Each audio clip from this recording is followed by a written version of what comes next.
அதாவது தான் பெறாத தான் கற்காத அனுபவங்களை நம்ம படிக்காத நமக்கு தெரியாத ஒரு விஷயத்த தெரிஞ்ச போல சொல்லி அதில் எனக்கு பெரிய ஞானம் இருக்குது அப்படின்னு சொல்லலாம் பாருங்க.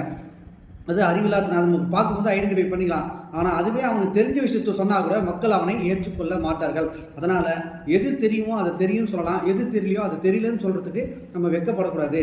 சரிங்களா? அடுத்தது, நம்மிடம் உள்ள குற்றத்தை அறிந்து அதை அகற்றாமல் இருப்பது எவ்வளோ பெரிய இழுக்கு அப்படின்னு சொல்கிறாங்க.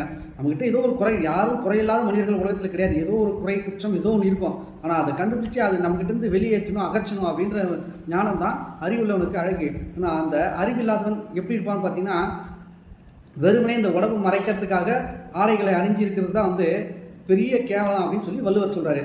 நல்ல அறிவுரைகளை கேட்காமல் அதனை கடைபிடிக்காமல் இருப்பது அதுவே அவனுக்கு பெரிய துன்பம் வந்து சேரும். அறிவில்லாதவன் நம்ம சொல்கிறதையும் கேட்க மாட்டான், அவனாகவும் சொல்ல